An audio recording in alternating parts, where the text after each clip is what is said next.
Hello, everyone, and welcome back to the Anthony podcast. It's been a while, but today I'm joined by Sati Niangi from the WrestleTalk YouTube channel and formerly of Wrestling Daily. So how are you doing today, sir? I'm good, man. Like, it's a pleasure to be here for you. Sa-E Nyangi, the E stands for elated. It's an honor and pleasure to be back because we originally did an interview last year. The footage is lost, but it was some good stuff, some good gems. But obviously we have to update it because, my current status right now is, the main Wrestle Talk show, The Young Lion, has now progressed. So you're also you're also hopefully going to be starting stuff with Wrestle Purist. Or is that not enough? Is that not enough yet? Yeah. I got reached out by Wrestle Purist, Montel of Wrestle Purist. I didn't know. At the time I used to make jokes. I was like, is Wrestle Purist a woman or a man? Because I didn't know what they look like. So, like, they're doing a show right now. Like, they're on YouTube. Yeah. Well, when this comes out, it won't be right now. But obviously, as we're recording this, when this saw what it looks like. Yeah. Yeah, they reached out to me. I might be doing something with Wrestle Purist. But also, as me and you talked about, I also got stuff going on in my personal life, which is be making me a bit busy. But yeah, I got stuff on the horizon.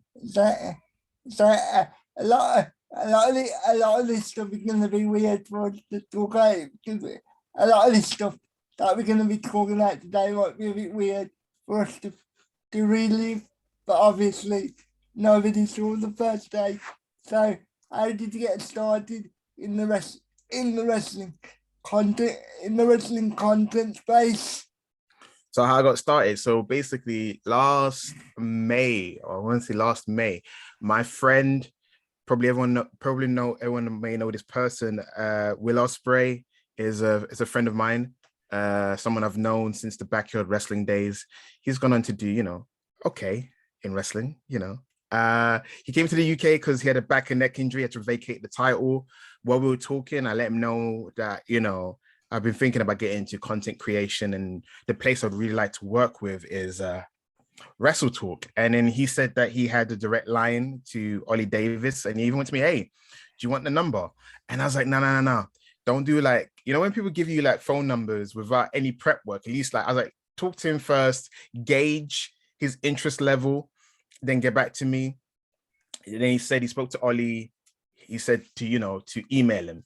So I went away with my significant other to Cornwall to think it over, because I was like, how am I going to approach it? Because generally when you want to work for a company, is send a generic email with your CV and stuff like that. But I've been trying to get into community radio. To this day, I'm still trying to, and it's the same thing. I've sent a CV and some of the stuff I've done, but I felt like I needed to show my charisma. So when I got back to Cornwall, I spoke to my partner. I was like, you know what? I'm gonna make a video. In my mind, do you remember Tough Enough?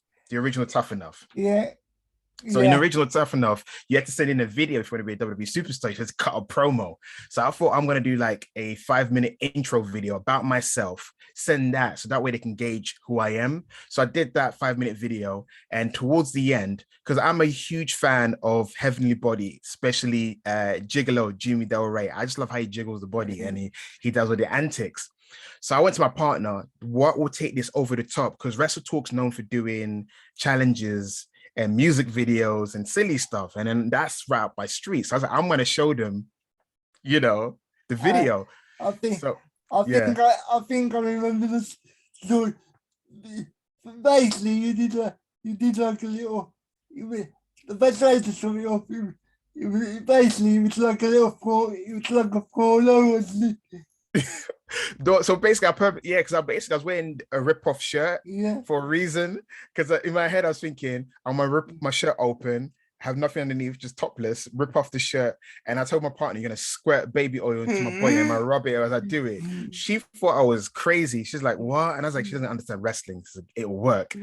And then when we did it, that was like the cherry on top, because what happened was Ollie responded to my email. He said he loved the video. They'll be in touch. They definitely want to work with me. And then a few weeks later, Chopper Pete Quinnell emailed me saying, hey, we got a show called Wrestling Daily, RIP, Wrestling Daily. And Louis Dangle was leaving. It's funny because I used to watch the show a little bit, Wrestling Daily. And I was like, oh, Louis leaving.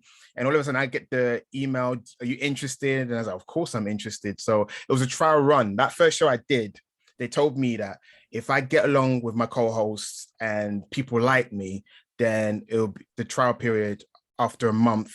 They'll extend me for longer. So yeah, that's how I got started. I can tell you more about the Wrestling Daily. It was the first show, but that's the answer. So I don't want to waffle on. No, we certainly. What are you gonna? You know, the first time you told me that story of your basically your partner putting baby oil on you. The first thing that came into my mind was a low fudgy porno. Yeah, it looks like it as well because the effects of the video, I made it look grainy like a videotape as well. The effects of it, because I've edited the video on my phone after it was made, then I sent it on. But yeah, it did look like a low budget 90s porno. And I saw your interview with Tom Tilton, yeah, and you said Alex made Alex McCarthy. It made Alex McCarthy laugh, and that was part of the reason why you got on Wrestling Daily, because Alex wanted, obviously, more representation in the wrestling community. Sorry. Correct. Yeah, that's indeed. Because Alex is like, in real life, we still text this day. Me, him, and SB3, we got a group chat. We still chat on a semi-regular basis. He could have chosen Joe Holbert. He could have chosen Rest Tings, because that's on the list of people he potentially wanted to work with. But he chose me after Louis left. And I had no, like, he asked me, how did I get into wrestling? I made a joke that I'm like a developmental talent that did American football or basketball, amateur wrestling, no indie cred. You know, I'm not an indie guy. I just came out, you know, the performance center straight to the main roster after a brief stint of NXT. So that's literally me. I'm not like SB3 who's been grinding with his, you know, with True Heel Heat. I'm not like other people who got their own YouTube shows where they're talking about stuff. For me, I'm lucky that my friend reached out to Ollie, and that got to Alex McCarthy, who saw potential in me. That video, it can show my, you know, my charisma on camera. He took a chance on me. My time at Wrestling Daily was incredible. I'm sad it was cut short because I was in there like under 6 months, nearly 6 months when I did the show. Yeah. So yeah, AMAC gave me a chance. And going back to what you said earlier, you basically said, yeah, that you wanted to earn your place rather than just being given it to you because you're off grade, mate, or whatever, yeah. But from a psychological perspective, even though they gave you the opportunity based off your video, did you still feel like you had something to prove? 110%, because everyone on that show. So you have to remember, back at Wrestling Daily, you got Steph Chase, who works with the Metro, and she has her own podcast. You got SP3, who, you know, had True Heel Heat. Since then, he's got a lot of shows. That guy works everywhere now. Yeah. And you got Alex McCarthy of Talk Sports on there. So all these people outside of Wrestling Daily, they had other stuff they were doing. They basically are the best at what they do. I had no background doing podcasting. I did my own YouTube stuff, yeah, but it wasn't to the level of what they're doing individually, if that makes sense. So I felt like I had a lot to prove to the table, 110%. Even though, yeah, speaking to Will, say it off, it was my video that got me there. I could have sucked. I can check my friend, I could have sucked, you know what I'm saying? Like I put in the work to get where I am, and yeah, I felt like I had to prove myself, and I still feel like I have to prove myself at times. So I already know this, but just for the sake of the interview, where did you meet Will Ospreay? So I met him back in 2009. So I did performing arts in college, and his then girlfriend overheard me and a mate talk about wrestling, and she goes, "Oh, my boyfriend does wrestling," and I was like, "Oh, sure, yeah, backyard wrestling," because a lot of times I tried backyard wrestling for a short time, but it was on the grass. I didn't have a ring. But she showed me a video where he had a full ring because Will's mum bought him a ring. So I saw the wrestling there. It was very professional. And I got a friend of mine who's training to be a wrestler. So I was thinking I couldn't hook my friend up because my friend was training to be a wrestler. He needs to get reps. So I went to Brooke, the girlfriend at the time. I was like, yeah, I definitely want to check out the wrestling. It was called RCWA, still running today. Will's mum runs it in conjunction with her drama club, and one of Will's closest friends, Ash, he runs RCWA. It's now a semi-pro show. Pete Dunne's been on it. They've had a lot of pro guys on their show. But yeah, RCWA, when it's backyard wrestling, that's where I met Will.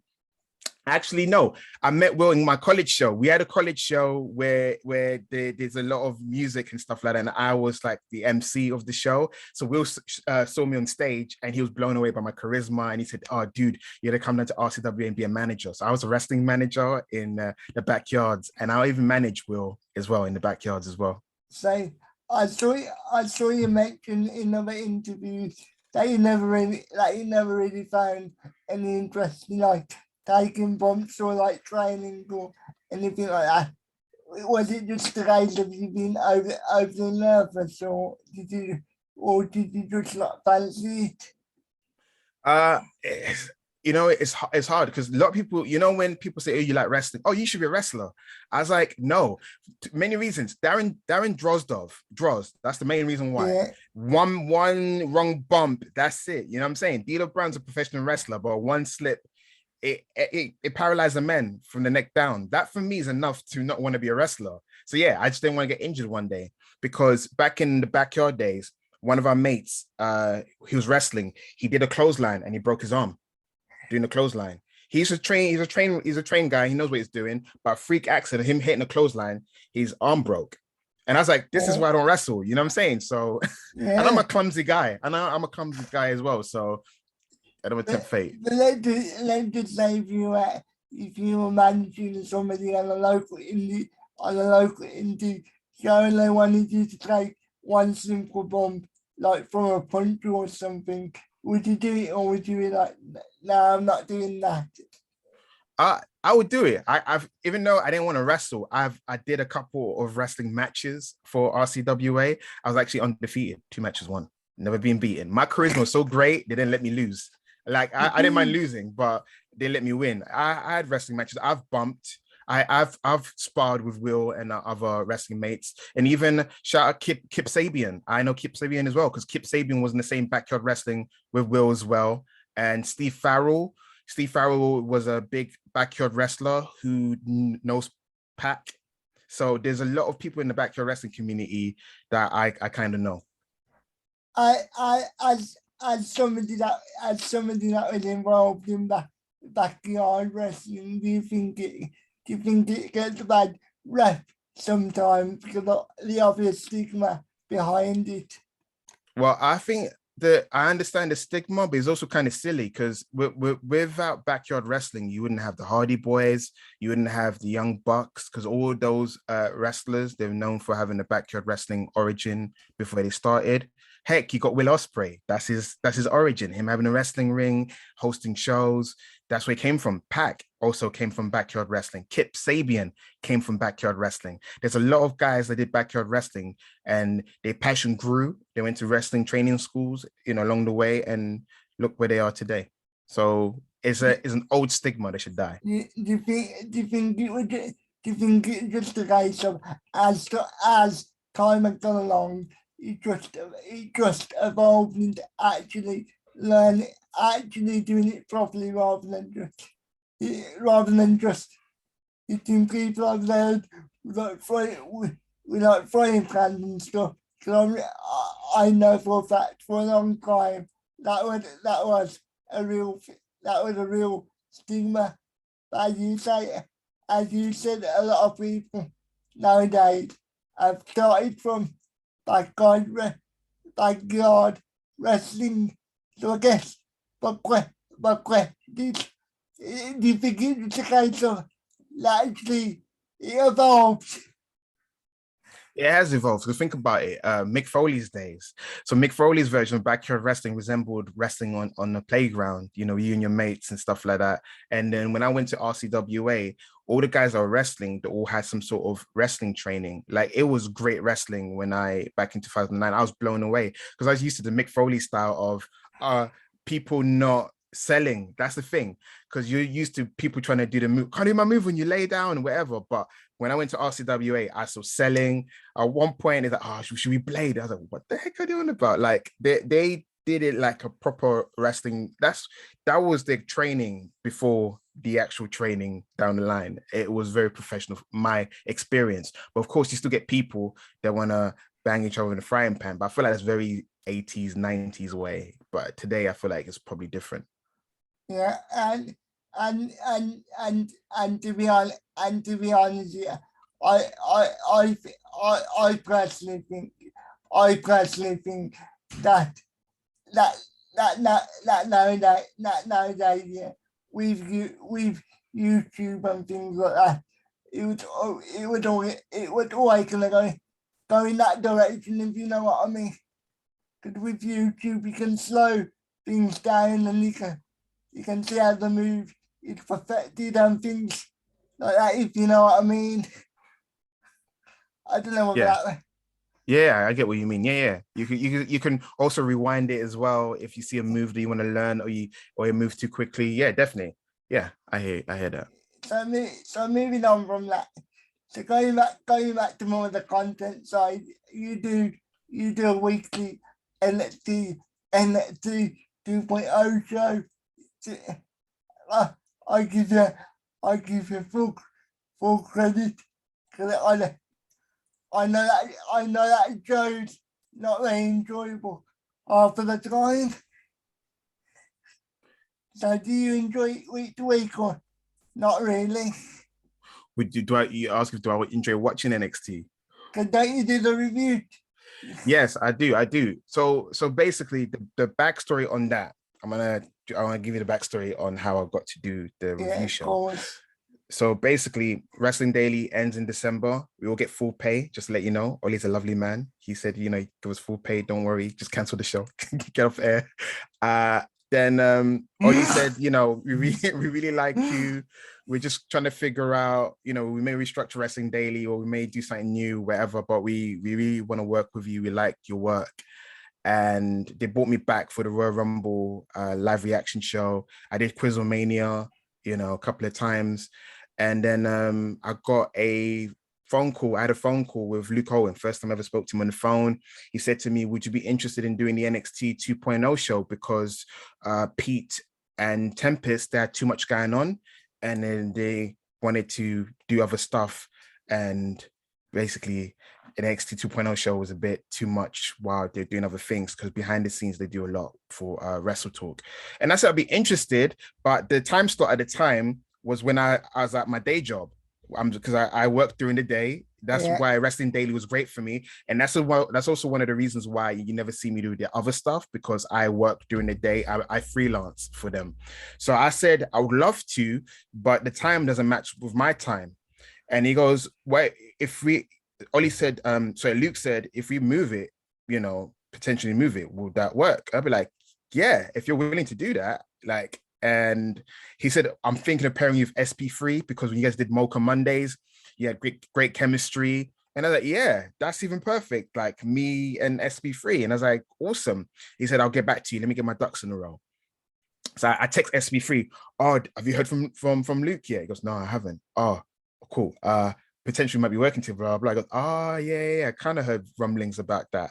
Then he got back to me like a week or two later saying, it's on. And I didn't find out it was at 7:00. I was hoping it'd be 8, like Wrestling Daily, but it was at 7. So I had to like amend what early or late shift I have to do at work, which is okay because I actually work with one of my best friends at work. So I was able to make it work. But they moved the time for me, just to let you guys know. The reason why the NXT 2.0 review show is now at 7 p.m. is because to accommodate me to get home and do the show. So WrestleTalk, They bought me this as well, by the way. I didn't pay this my own money. They shipped it over. And I was like, oh, this is the big leagues. Because when Wrestling Daily was on, they didn't give me nothing for that. You know what I'm saying? I was like, But it's on the main show. They give me that. I was like, rah. Yeah. So yeah. Yeah, so from week to week, I do find doing the show as a whole. Is it easy for you at this point that you just turn up, talk about the show, and then that's it, or do you actually prepare what you actual are you actually gonna break the show down? If you don't do it with the other person, you at least do it with yourself, like internally. Oh, so by the way, great question. What I do with NXT 2.0 is completely different to what I did with Wrestling Daily. Because Wrestling Daily, I just reacted to the news, what's going on. Yeah. With the review show, I'm reviewing the show. So I legit write notes on my phone as I watch the show. I'm at work because I don't watch it live because, we're in the UK. It's on a bit later than, it should be. So legit, I'm at work, got my iPhone with me. I play NXT, type in my notes. I even put in little quips of what goes through my mind at the time when I'm watching it. And I legit email it to myself. I have my notes with me on the side when I do the show so I can look, because when you're recording, sometimes you forget, your mind goes blank and you're like, I swear I have some good points, but I forgot it now. So I do actually prepare. I have my notes with me, and the shows are not great, but I've noticed a criticism with podcasters, with certain audience members, is people moan too much when they review shows. Oh, it's crap, it's this, it's that. So I don't know if you watched it yet, mine and SP3 show. We basically find ways to have fun. We just poke fun at it. So instead of complaining, we just poke fun at how silly it is and just have fun with it. It's like it's me and my mate just chatting about a silly show. And if it's extra silly this week, we poke fun of it even more. So I try not to be too negative or too moany, or wrestling's not meant to be depressive. I want everyone to have a good time. So I want everyone to be entertained. So that's my style of podcasting the show, is just to have fun and poke fun of things. When it comes to wrestling reviews, I think sometimes they can get themselves so worked up about something. Like after the segment, after like a month, I would be like the same sort of quality. Eventually, I would be like, okay, it was as good as it normally is. So I'm just gonna start having a bit of a laugh with it. Yeah, because I don't know, when you listen to people reviews or a wrestling show, do you want to hear them moan for like an hour over something? It's like, what's the point? You legit listen to someone saying, you're choosing to sit down to listen to someone's list the terrible qualities of a show. It's like, yeah, it's bad, but I'd rather life is too short to be negative all the time, and I'm generally I like to have fun and laugh. I am a silly person in real life. So I was like, heck, how am I have fun with this? How can I have fun with this? And me and SP3 figured out a way to have fun with it. Because SP3, he's one of the best that does podcasting. He's very knowledgeable. And even he's having fun along as well, which is being silly. He now does Joe Gacy promos in our review shows in a very creepy way. And then we're just having fun with it, to be honest. And I'm enjoying it. If it's a WWE show, for example, I already know that they very rarely do creative that I like. So I'm not gonna get upset when I don't do the creative that I like. Like, you know what I mean? Did that make sense? The bar is low. If it's I feel like, sorry to cut you off. I feel like with WWE, like what Bryan Danielson said about when he was wrestling in WWE, he did a parody of wrestling. And I feel like it's an accurate description of WWE. They're a parody of wrestling, but AEW, they're professional wrestling. So I see WWE is more pantomime, while AEW is like a Broadway theater play. When WWE does something, and I don't like it, I just say to myself, well, it's WWE, what do I expect? But with AEW, just as an example, I'm more critical of them because I know when he wants to, Tony Khan can book some really good stuff. Bingo. I feel the same way about AEW. My biggest criticism is the Tony Khan wants to appear that he's different from Vince McMahon when I feel like he's really not. Thank you. Yeah. Sorry, thank you. I've been thinking that for such a long time, but nobody, but they all want to praise Tony Khan on every single show. And it's like, come on, he does very similar things to what WWE does, but they don't give him the same amount of criticism. Yeah. I've noticed that as well. So, but the one there's a lot of positives to what Tony Khan has done with AEW. He's what I imagine the dream wrestling promoter, because when TNA was around, you saw the mistakes that Dixie Carter made with the promotion, and with Tony Khan, he's someone that's not. He's basically us in a sense, but I don't think he's like us because he is a billionaire. He was born with a silver spoon in his mouth. At least with Vince, Vince wasn't born a billionaire. He actually is a self-made. So for me, this rich kid he doesn't represent me. So for me, these are his toys. His whole life he's bought things. He's been in a high position. But I will say he's done well. Professional wrestling is great. Professional wrestling's alive again. He's offered an alternative thanks to Tony Khan and AEW. Cody Rhodes is a bigger star, hence going back to WWE and currently doing okay. So there's a lot of positives, but I feel like Tony Khan stinks of hypocrisy, and I can't be, I'm the good one. You're not. You're a billionaire. I think if you kept it real, Eric Bischoff, what's great about Eric Bischoff was Bischoff never went, I'm nicer than Vince. No, Eric Bischoff goes, I'm cutthroat. I want a wrestler, I'll take it. Tony Khan went, I'm for the people, blah, blah. And then he's ghosting wrestlers. You read all this stuff about Tony Khan, and the Big Swole comment from me to this day, I'm like, because he never apologized, I can't really always, that soured me on him. That Big Swole comment, and then how it comes across on social media, yeah, kind of soured me on him. You want me to be honest? Yeah. Because I watch the UFC and MMA as a whole, yeah. Dana White. He said similar kind of comments before, yeah. But because I always knew that was a bit of, because I always knew he was a bit of a freak. It did not bother me. It did not bother me as much, if you know what I mean. Yeah, because you see it. If they show you, it's kind of like, yeah, I'm a prick. I use the fighters, for a good fight, and that's it. Like, he's honest about. I rather that. I think it's the whole how he's trying to come across. I'm nicey, and then you see the real him with the whole Big Soul thing. That was the real Tony Khan. I'm like, that's the real guy. And you hear how he's ghosting Ric Flair. He uninvited Ric Flair to his birthday party and stuff like that because he wants to appear a certain type of way. I like Vince McMahon now for the simple fact that he's like, yeah, I do. Yeah, I fire wrestlers. I got Saudi, blood money. I don't care. I like that, but he panders too much.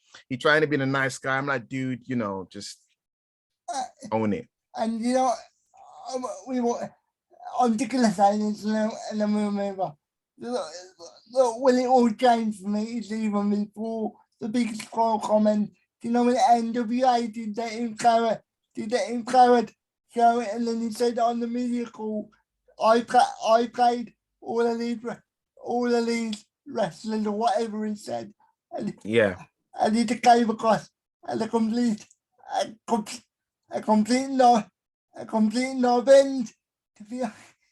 Yeah, he's like pat me on the back. I did something great as well. Yeah, that's what I'm saying. It's too much for me. It's like be humble. He's like fake humble, if that makes sense, man. Like I don't appreciate that because it's nothing to do with me. I don't know the guy. I don't really care too tough. It's just that I see like what you see as well, and then it's kind of like an eye roll because he's trying.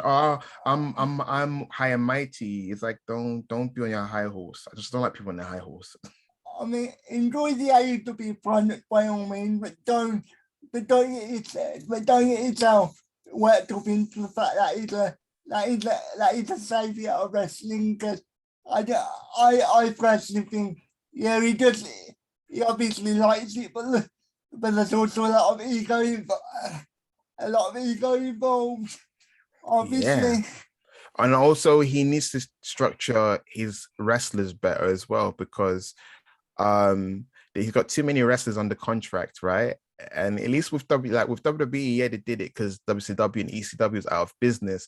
But splitting two shows with, you see, different wrestlers could very much work with AEW as well, because there's certain wrestlers that's lost in the shuffle because there's just too many wrestlers on the roster. So you can't expect all your favorites to be world champion, because that's not going to happen, especially with Bryan Danielson and CM Punk around. So yeah. And the women's doing it. The women's doing it.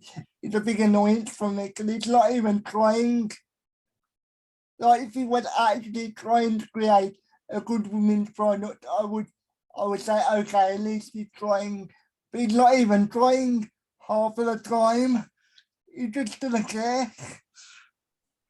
Yeah, that's a whole conversation for another time, because we can definitely go down on that rabbit hole of Tony Khan and the mismanagement of the women's division, and also how Tony Khan doesn't really know how to book champions. He knows how to book great stories of wrestlers chasing for the belt, but after they win it, he's kind of like, well, in my head, I feel like it's simple, just make him fighting champions. But no, he just sits them on the shelf That, or brings them out in the middle of the card, and yeah. that's what he should be doing with Thunder Rosa. Just having that matches every weekend, just giving a promo segments in the ring, and just building up a solid world champion. But he's just not doing it. And even with Hangman, I don't think Hangman's where he should be as a world champion. To me, I feel like Punk's a bigger star on AEW TV, to be honest. And you know why that is? Because this is the weird thing. Punk wrestles every week, or mostly weekly. It's like ever since Hangman became champion, he's not been wrestling. You know what I'm saying? You don't see him wrestle as much as he should. Kenny Omega, when he was champion, you see him wrestle with like Alan Angels and certain people. He's in the ring wrestling every week. I feel like if just let Hangman wrestle every week, it'll be great. I have solid defenses, a fighting champion. For me, it's a simple thing. If you don't want to give him a promo every week, that's okay. At least let him wrestle. That's what I'm trying to say. Because there's times when he was missing for weeks on end, and out of mind, out of sight. Do you think what happened with Kenny with the amount of injuries that he did stay? Do you think in Tony Khan's mind, do you think I can't have that happen again? So I'm going to save my champion on the TV show, like not have him wrestle. Do you think that's part of the reason, or do you think? Nah. I think it's because no, that's the reason. Kenny Omega's injury is because years of that was like all the years of putting on 6-star matches in New Japan caught up with him. He had nagging injuries that he never sorted out. Yeah, I know what you're saying, but I'm just saying in Tony's mind, do you think that's what he thinks? I don't know. I don't like the man himself has to explain why he books the way he does, but I ain't gonna like say, oh, maybe that's the reason why. I don't know, but it would be great if they let Hangman wrestle more, because Hangman puts on great matches. Yeah, he's been wrestling more the last few months, but at the beginning of the reign, he would disappear. You wouldn't even see the guy. But yeah. Yeah, I'm enjoying some of the storyline, but some of them are like way off me. Like I'm loving the MJF and Wardlow storyline because they're just keeping it nice and simple, in my opinion. Like they're not overcomplicating it. Yeah, you have a classic heel versus baby face, and the people are actually behind the baby face. And when it's simple like that, it's probably the best thing about pro wrestling, in my opinion. So moving on, unless you want to add anything to that. No. You nailed it on its head. It's simple storytelling. That's what you need to do. Wrestling, just keep it simple. So when you did a show to Alex McCarthy and when you do shows with SP3, obviously you enjoy both of them, but who do you have the better chemistry with? Ooh. That's a hard one. I feel like I have great chemistry with both guys. Because Alex McCarthy is the first guy I ever worked with doing podcasting. That's like the guy who gave birth to me. But with SB3, like this, in terms of me coming out of my shell, it was Mocha Monday shows that I relaxed more, because obviously I was working with Alex. Oh man, I'm working with Alex, better be on my best behavior. But when I was working with SP3, I felt I was like, cool. Like the dad's not home or the teacher's not here. Like I felt like I relax a bit more, and then I took that with the Tuesday shows with Alex. So I start showing more of what, when people start reacting, like, okay, people are like this. They're liking the more relaxed and jokey, like the real me. So, because when I was working with Alex, I was like, okay, I need to be professional analyst guy. And, obviously I got sense of humor. I can never get rid of that. But they both built me for different reasons. I'm sorry. I know you wanted a clear, solid answer, but if you're pushing me, Alex McCarthy, that's my OG. Obviously, I've seen shows with when you work with both of them, and for me as a viewer, I prefer your show with SP3, because the way Fox future shows is low. The way SP3 law, way we law, if you know what I mean.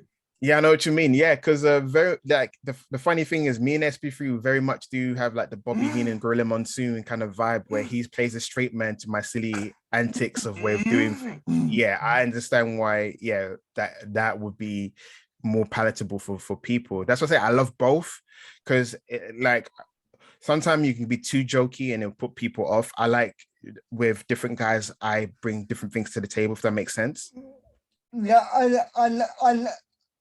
yeah, I completely understand that. I just love more comedy in my content. Because at the end of the day, it's at the end of the day, it's pretty determined fighting. It's like Exactly.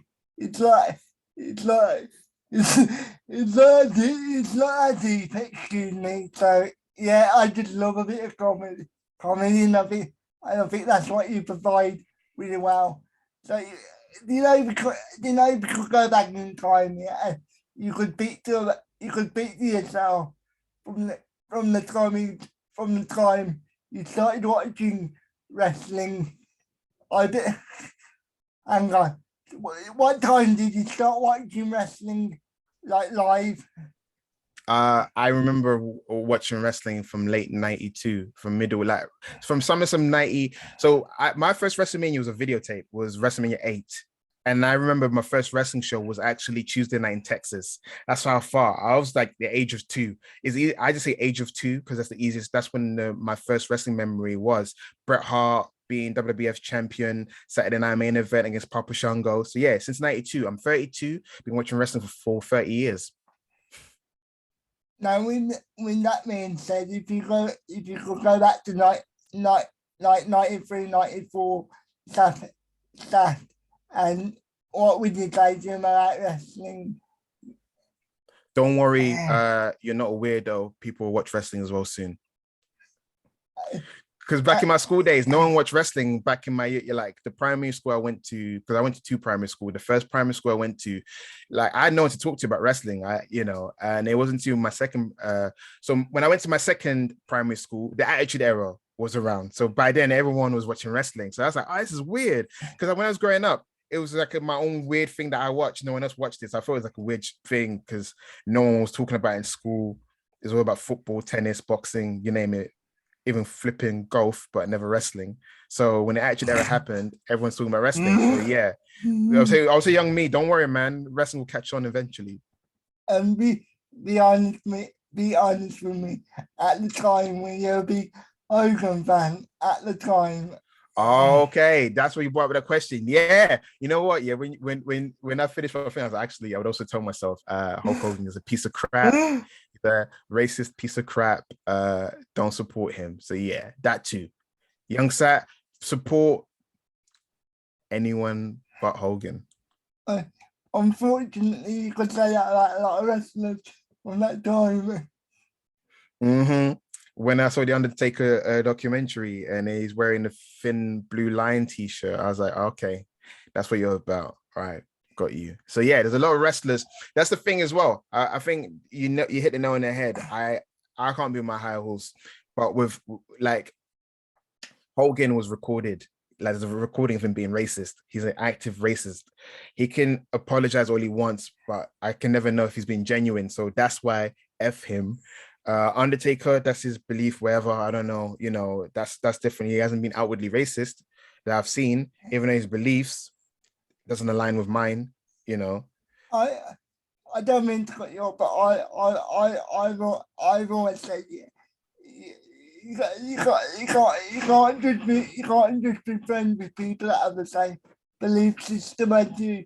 Eventually, eventually eventually you are gonna have to meet people that will have a different belief system to you, but the way they approach it, like it's like out, it's like out and out racist.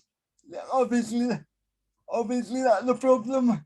But there are people they are going to disagree with either politically or socially. But you might be friends about something else. Say for example, if you both like Man United, for example, like, you know what I mean. That might sound a bit weird, but I think that made sense.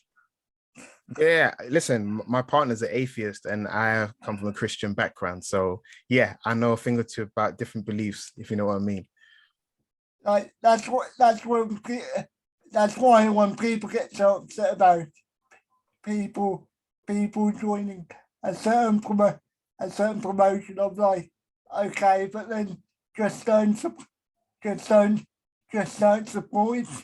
Like I I I, under, I understand being upset by it, but at the end of the day, you can't you can't expect everybody to have the same to have the same line to have the same line of thinking. Like, did that make sense? Yeah, you hit the nail on the head. You can't be too serious about wrestling when wrestling's not really like a serious thing. It's sports entertainment, man. It's people in their underwear, you know, choreograph fighting each other. So Because if you watch the movie, yeah, even though you might disagree with somebody's personal stance, you can still enjoy their movies or whatever they do, can't you? yeah, They're you can unless it's Hulk Hogan. You just want to see him get beaten up by Sid in WrestleMania 8, you know. But yeah, I you know what? Someone said it well on Twitter. Undertaker is Undertaker, great career, you know, one of the best, whatever. Mark Calloway, whatever. to be to be honest, I think I also think the Undertaker has ruined his legacy over the last couple of years, as well as what you mentioned, some of the stuff you come out with about how the 80s were better when people were overdosing, how people were basically dropping dead. How is that better than today when people are living longer? Yeah, not even just living longer, still looking younger. You got Randy Orton. Randy Orton's what, 43? When Ric Flair was like 43, he already looked ancient. You know what I'm saying? Like, yeah, living longer, fitter. I think because this generation of people, they take care of themselves better. There's all this yoga. There's also taking care of your mental health. So prevention from, from trying to commit suicide. And yeah, it's also safer as well. They're trying to do is it a safer life? You're right. I feel like they Undertaker's era, people have learned a lot from that era of what not to do. There's no such thing as wrestler's court, which is one of the stupidest thing you ever hear. The Undertaker wants to pretend to be a judge. Mate, just go take up acting now you've retired from wrestling. Do me if I'm being honest, I personally think, yeah, that that in the next couple of years, like, do you know the younger that are coming up nowadays, like in 20 years time, re, re, wrestlers will not even be bothered about the Undertaker like that, if you know what I mean. Because obviously now there's still a lot of wrestlers and there's a lot of fans that obviously going to watching him, but in 20 years, people are just going to, or people are just going to remember the Undertaker for his comments. But going back to you, so, so you know, when you were in school, yeah, would you know, you know, to get through the day, did you use the daydream about wrestling or about things to get through the day? Because I know for some people, wrestling was their escape from their reality, if you know what I mean. 110%. I watch a wrestling, you know, when you watch a pay-per-view and then the ending of a pay-per-view stays in your head and you're to school and you're analyzing, man, why, like, Bret Hart, you know, Shawn Michaels is now the new WWF champion. Bret Hart lost the Iron match.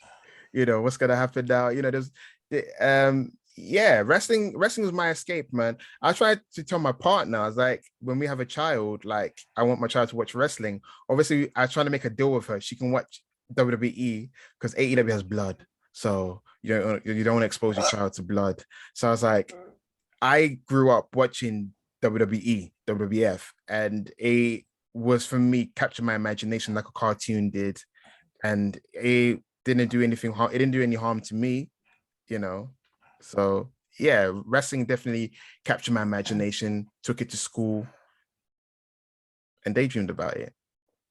I know for me, because like because I used to go into hospital quite a lot. Yeah, so wrestling. I used to watch a lot of wrestling DVDs while I was in hospital. So yeah, I can understand about that sort of thing. So yeah, so, sort of what we were talking about before. Yeah, you know, nowadays can you really get behind wrestling like you used to? I mean, obviously you're fully quite adult now, so you're not gonna be cheering like that. But can you still really support wrestling? Like, can you honestly say, "Oh, I'm a fan of this person," for example?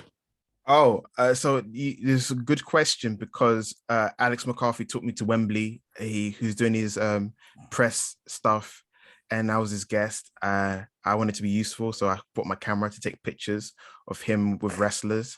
And then for me, like I love like wrestling's like like a family member in a weird way, if that makes sense to you. Like it's been there my whole life, so I don't get as hyped.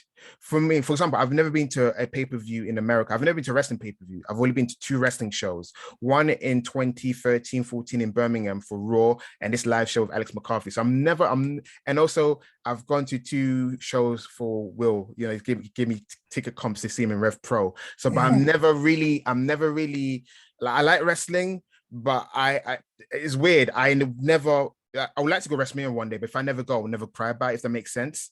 But yeah, so I went to Alex McCarthy. He's doing his interview, take pictures, but there was two guys I want to take pictures with, Big E and Bobby Lashley. Those are two of my guys. You know what I'm saying? These are guys I grew up watching, hoping to become WWE champion. Guys that look like me. Representation is key. Ahmed Johnson is the man. I don't care if they talk about work rate. I don't give a crap about that. I grew up in the days with Sid Vicious and the Ultimate Warrior. Work rate wasn't all that. If you got the look, you got the presence, you know. So for me, it was important I took a picture with Big E because when he was WWE champion as well at the time, when I took the picture with him, I told him, dude, it means a lot to see you where you are. You're a great guy. And he even went to me, do you want to hold the championship? I was like, no, I didn't earn it. Because you realize when they take pictures of the fans holding the belt, I'm like, you didn't win shit. What? You know what I'm saying?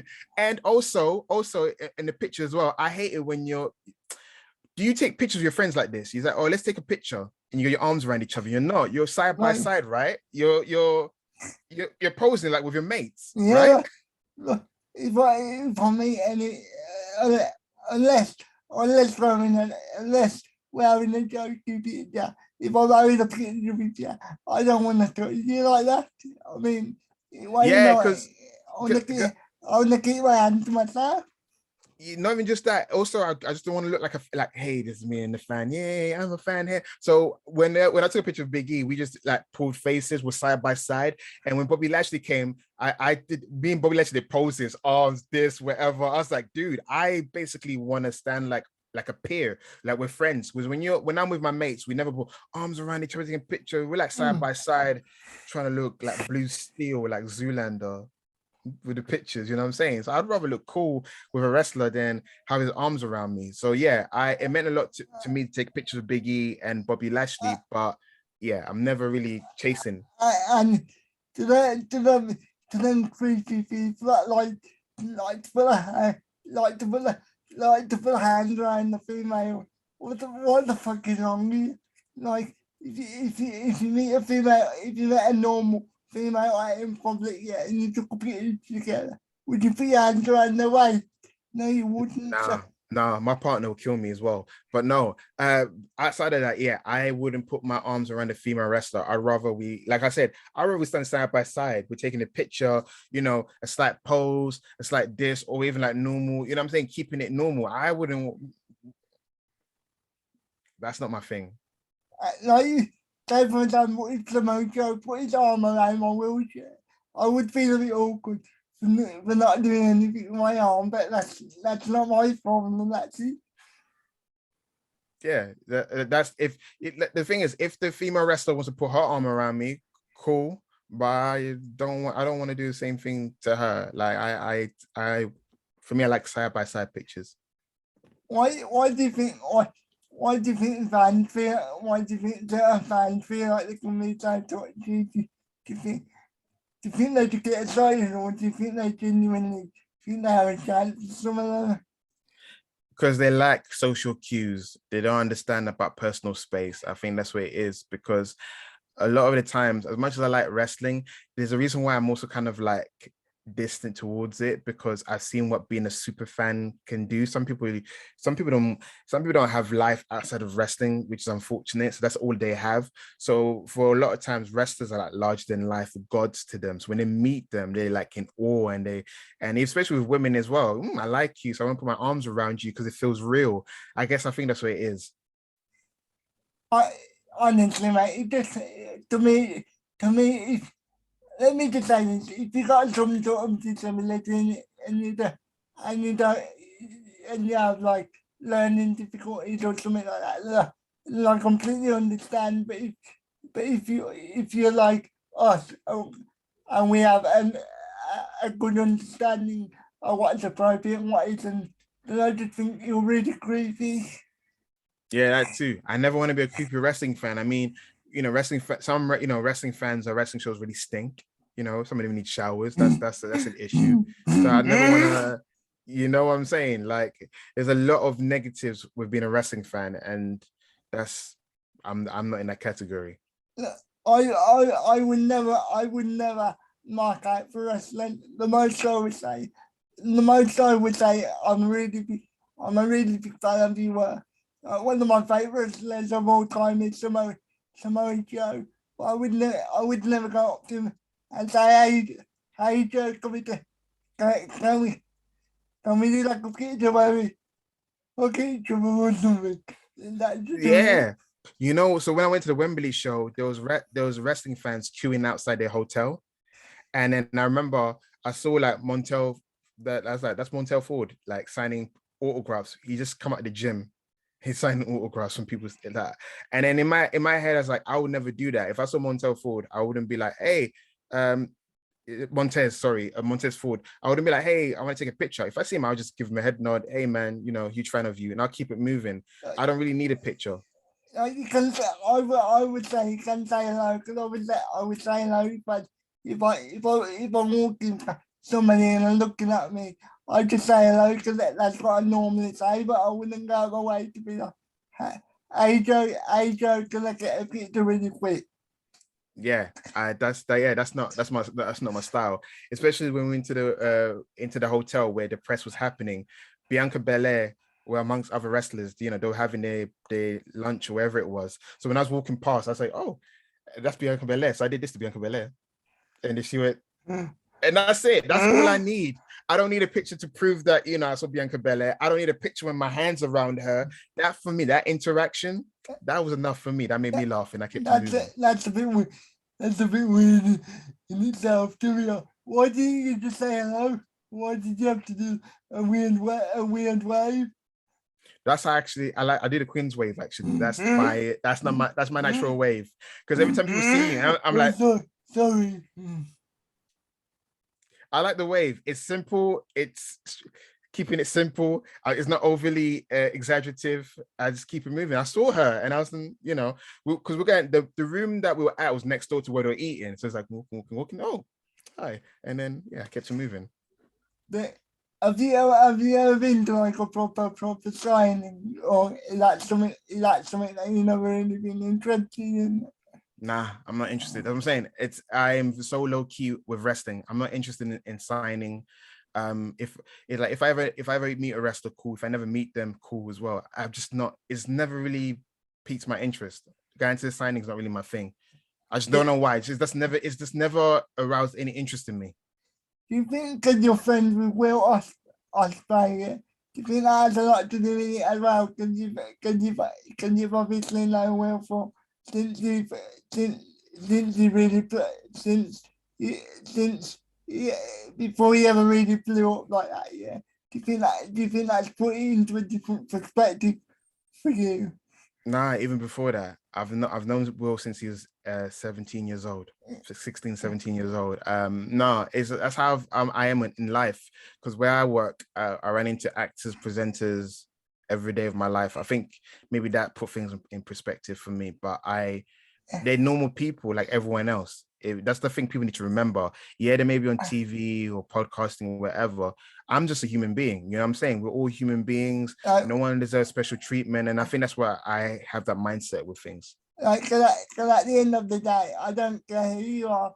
If you don't speak to me like a normal person, I'm just gonna agree with you or just go on with my day. Yeah, thank you. I treat people like everyone else. I just keep it moving. That's what I'm saying. Signings are great. I think maybe because I'm older now. From a younger me, would I be into it? I'm just not fussed. I think I'm just not fussed with things. Even like the whole show in Wales. Did I run to go see how much tickets they are? I'm like, yeah, great for the UK, but I'm just not fussed. Me, I mean, I would never drive it. I can't drive that far anyway. But even if I could, I have no desire to go and see. I have no desire to go and see WWE at the moment anyway. So yeah, so a couple more things and then I'll wrap it up because I know you don't want to be on here too long. So just I'm just gonna start wrapping it up. No problem, brother. Like, yeah, it's just like my dinner's in the oven. I can smell it. That's what it is.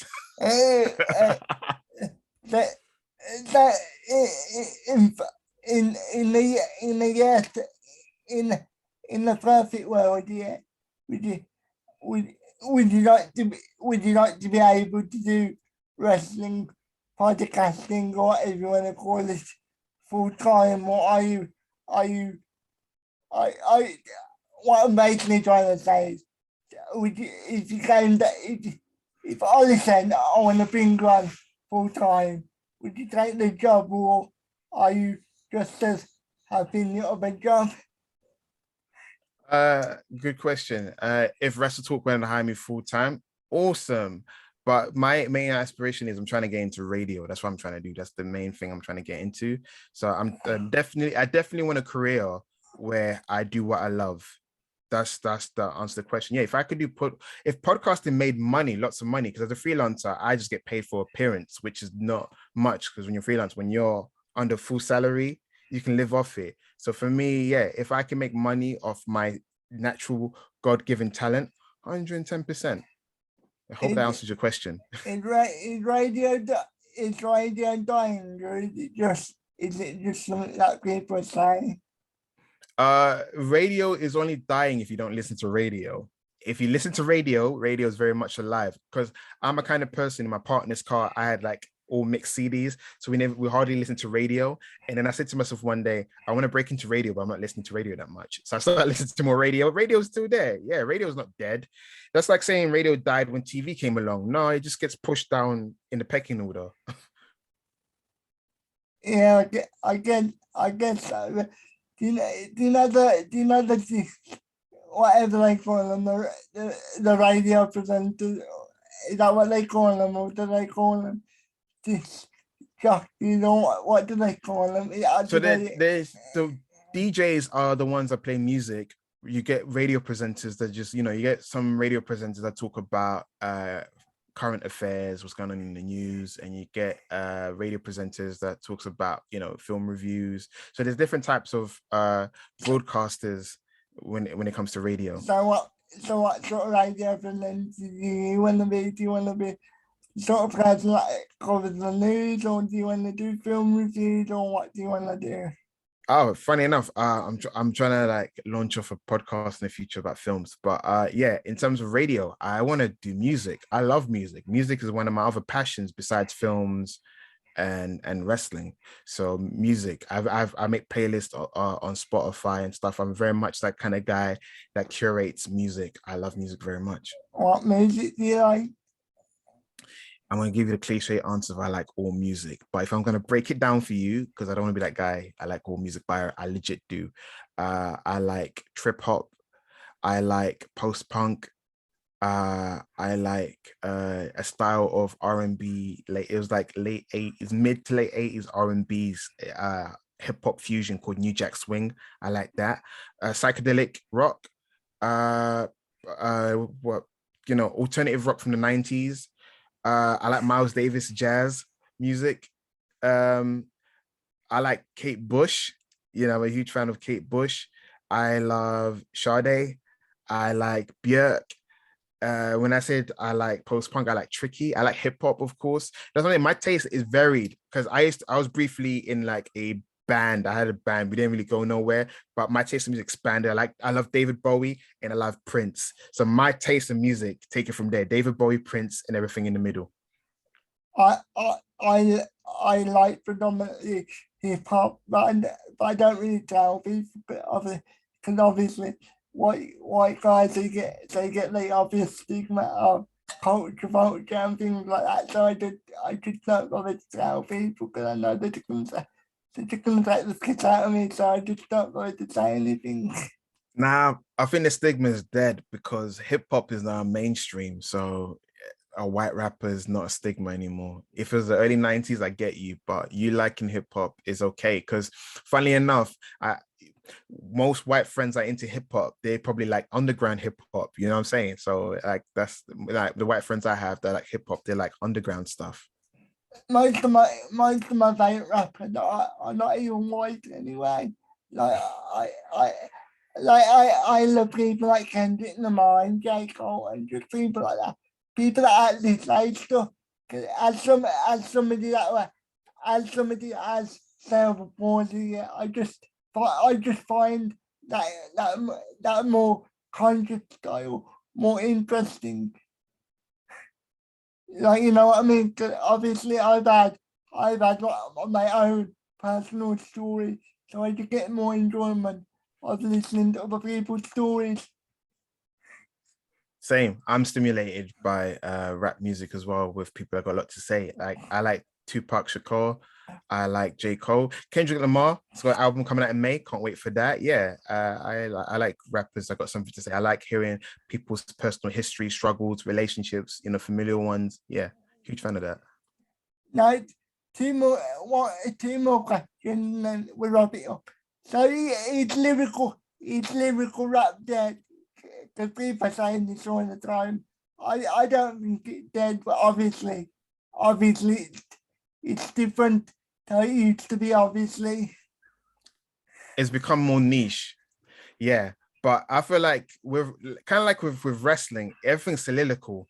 There was a time where deathmatch wrestling is now coming back because of GCW, but there's a time where hardcore wrestling kind of died out in the mid 2000s because WWE was dominant, but there wasn't that much hardcore stuff, especially when they stopped doing blood. So I feel like everything's soliloquical. Like what's cool would die out, and then what used to be cool will become cool again. Like vinyl died out in the 90s, late 90s, early 2000s.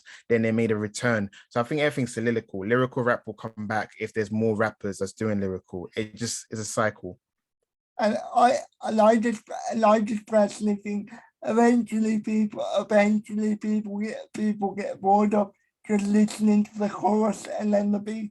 But as a producer, as I imagine as a producer, it's probably a lot more satisfying people actually hearing the beat rather than just as a background noise. Because for a long time, people never listened to the beat, did they really? Now, boom bap rap, that's for me definitely lyrics. Because for me, I felt like the lyrics was more interesting than the beat itself.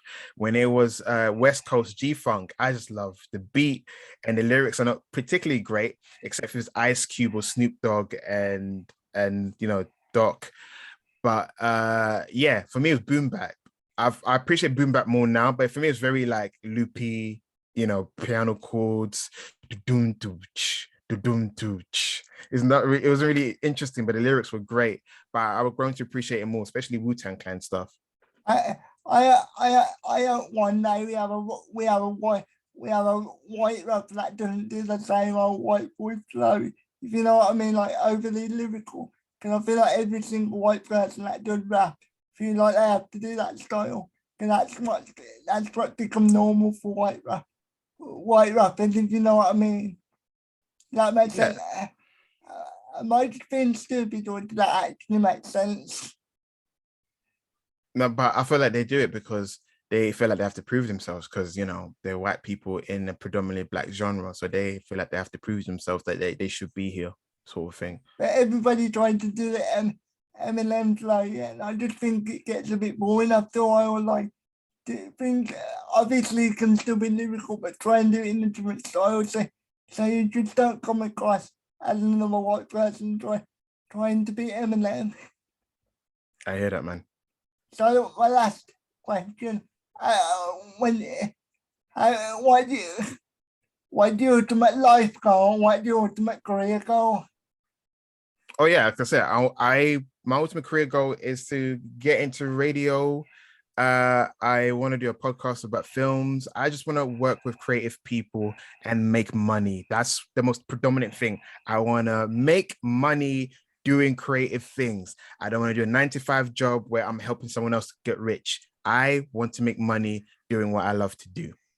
So, so, so do you know when people do stuff and then they worry about selling out you. So that won't be a problem for you. No, I live by the Kevin Nash philosophy. Get that bag. Selling now.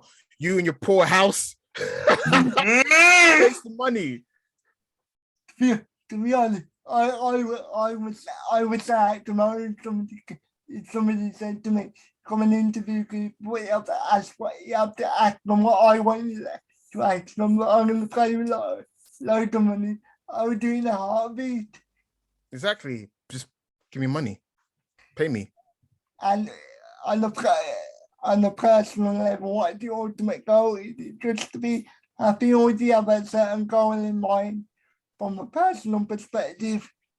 From a personal perspective, I want to be a great partner, a great brother, a great son, and hopefully in the future, a great father too.